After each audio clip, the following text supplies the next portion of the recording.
Welcome back to the news at 10. The acting president, Professor Yemi Osinbajo, has met with the former vice president, Namadi Sambo, behind closed doors at the presidential villa. Mr. Sambo, who was vice president to former President Goodluck Jonathan, arrived at the presidential villa around 4 p.m. Details of the meeting, which held inside the vice president's office, were not disclosed to journalists, but Mr. Sambo told them that he was at the villa on a familiarization visit. Let's take a look at some business news now. Here's Anne Waudu.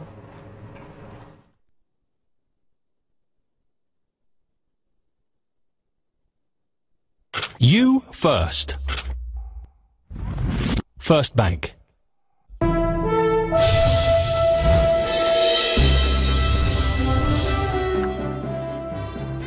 Thanks a lot, Ijoma, and welcome to Business News. US-based Fitch Ratings has released a new report saying that the impressive earnings posted by Nigerian banks in the year 2016, despite the turbulent operating environment, may be very difficult to repeat. Nigerian banks' healthy 2016 net income could be attributed to the commencement of the flexible forex policy by the Central Bank of Nigeria in June last year. Fitch, however, says it expects local lenders to remain profitable, but at a slower pace. The Minister of Transport, Mr. Chibuike Amechi, says Nigeria will enter negotiations with U.S. energy and industrial giant General Electric over a railway project in Nigeria. The minister said this after the Federal Executive Council meeting today in Abuja, citing the Cabinet's approval for talks to begin. The concession is expected to cover about 3,500 kilometers of existing narrow-gauge lines from the southwestern commercial city Lagos to Kano in the northwest, and from southeastern oil hub Port Harcourt and to Maiduguri in the northeastern part of Nigeria. EcoBank Research issued an investment note today calling for a reassessment of the entire value chain of the Nigerian electric sector. But analysts at EcoBank Research are saying that the current transmission network should be expanded and stability improved to lower the rate of grid collapse. The report also calls for a new flexible tariff system in the sector. Swiss-listed cement company Lafarge Holcim says it wants to buy part of the 140 billion naira right offer, which has been planned by Lafarge Africa. Headquartered in Lagos and listed on the Nigerian Stock Exchange, Lafarge Africa will seek shareholders' approval next month, looking to raise some $460 million from its existing shareholders. The cement giant also plans to reduce its dollar-denominated debt exposure. Winning streak for the local bourse since the year started. The all-share index jumped for the 9th consecutive session, reaching a new high of 27,546.68 by nearly 3%, led in the main by banks, consumer good counters, and industrial bellwether Dangote Cement. Total market value also climbed to 9.52 trillion naira. 50 stocks posted gains, and Owando retained its top spot in that category. From a list of 9 losers, Lafarge Africa, Air Service, and Jaiz Bank emerged the top 3.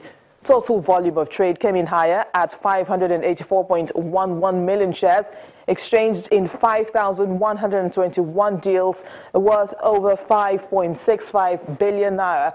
Banking stocks remain the top volume drivers, with UBA Group posting the highest turnover of 104.12 million units. And that's it on the stock market reports. I am BC Adebayo.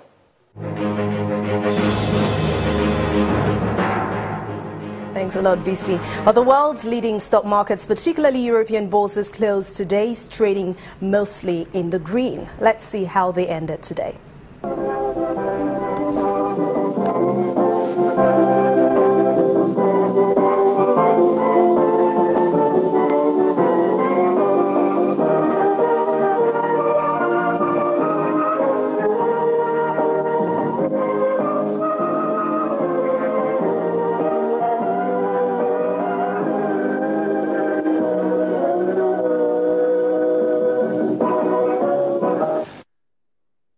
That's Business News Tonight. Thanks a lot for watching. I'm Anne Nwawadu. Back to you, Joma.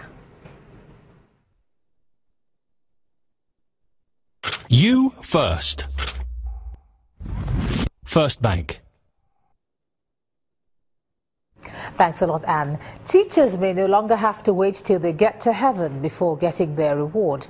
Now, that's because the Nigerian Breweries Felix Ohiwere Education Trust Fund has restated its commitment to rewarding teachers for their good work here on earth through the Maltina Teacher of the Year Award. The organization made this known as it flagged off the 2017 edition of the award here in Lagos. Teachers, students, government officials and members of staff of Nigerian breweries gathered here for the 2017 Maltina Teacher of the Year program. The initiative centers on honoring teachers who have done exceptionally well in their field. As a winner of Nigeria and Teacher of the Year Maltina, I appreciate what Maltina did for me, and I want to encourage every other teacher. At the beginning, I thought it was a fluke. I was just entering into it just like every other thing, but I never knew it was a free-for-all. This is the third in the series, and the winner of the 2017 edition will be handsomely rewarded. Well, every state who meets the cutoff would have a state champion. A state champion will get 500,000 naira for a state champion. If a state champion emerges a second runner-up, you get an additional 750,000 naira. If a state champion emerges first runner-up, you get an additional 1 million naira. The winner will get an additional 1 million naira, plus 1 million naira every year for 5 years. And in addition to that, there will be an overseas training program, educational capacity building program abroad for him. Teachers are important, and it is imperative to recognize their role in society. The teacher is a quintessential builder of the human personality. Without a teacher, there is no life.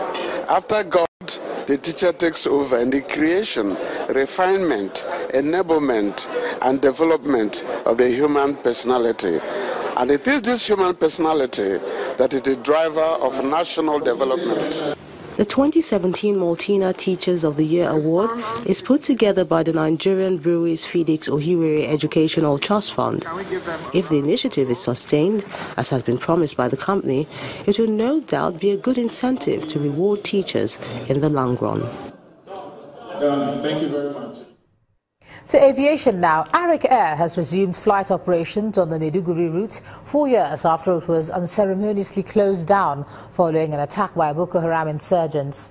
The Vice President of Arik's Northern Operations, Hamza Bukar, says Arik Air is back with full force to give its passengers the best services. The Vice President of Arik Air's Northern Operations, Hamza Bukar, says the airline has come to stay and poised to offer world-class services. Borno State now, Maiduguri is in the eyes of the world, not only Nigeria, so it becomes attractive for everybody. So we are here to join in order to support the good people of Borno State. We are going to be consistent as we have done before. We have served Borno State very well in the hours of need, and we continue to do that. We will even do more now.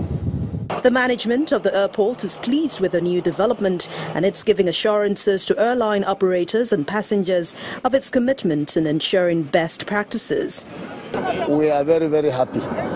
And on behalf of Federal Airport Authority of Nigeria, I welcome Arik back to Maiduguri International Airport.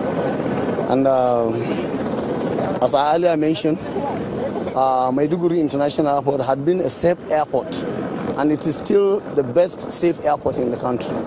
Passengers are also optimistic that the additional airline will serve their best interest. They have resumed fine, I think, if they are willing to continue. Arik Air is not only concerned about its passengers, it has also donated food and non-food items to internally displaced persons at the Teachers Village in Maiduguri. The management of Arik Air has released its preliminary itinerary for Maiduguri.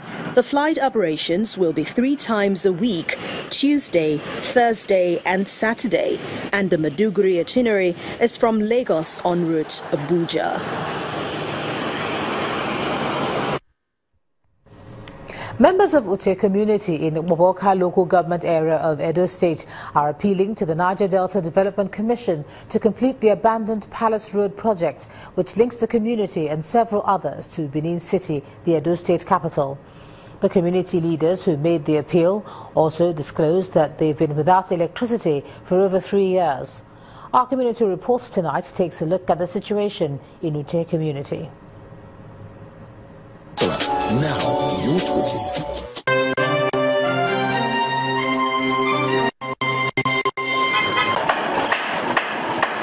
This is Palace Road in the Babaha local government area of Edo State. The road connects Ute Rekboki, Ute Koko, Orio, Igusagie, Ikoke and Ihobo communities to Benin City, the Edo State capital. When the NDDC commenced the rehabilitation of this road in 2016, expectations were high and members of these communities were elated. But the road construction has since been abandoned, leaving the road in a more deplorable condition than it was prior to the commencement of the aborted construction. Work started in earnest last year, 2016. We were all happy. We were cheering up that our road is going to be made passable and indeed to be tarred. But they did a small work and abandoned the road last year. I'm going to the palace now. I have to drive through the street, the lane, before I can get the easier place. They scatter the road, they do only the gutter, they make all the suffer. If we work 1,000, we're going to go and spend it in a mechanical shop. We are not happy. Another problem is that despite this electricity infrastructure, these communities have not had power supply over the past 3 years. For me now, it's about 5 years ago me enter here. But me never see light once. They told us they are going to get us a transformer, the BEDC people. But ever since then, we didn't see them again. They even said we should gather some money, which we did. But till now, we have not gotten light. Our business in this area is affected. We can't walk and all that. The NDDC Commissioner for Edo State, Saturday Willie, said the problem is due to management issues with the previous administration, which is being addressed. I'll visit there with a team of engineers to see that I also invite the contractor and also try to know the problem, confronting him why he has suddenly abandoned the job. So I will get basic information from him and I will swing us to action. The Benin Electricity Distribution Company attributes the lack of power supply to a faulty transformer.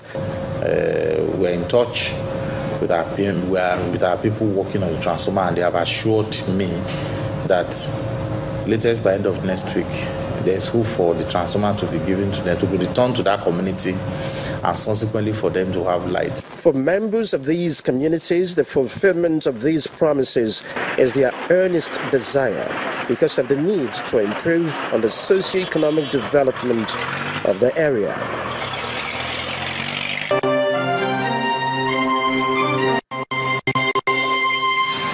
Now you're talking.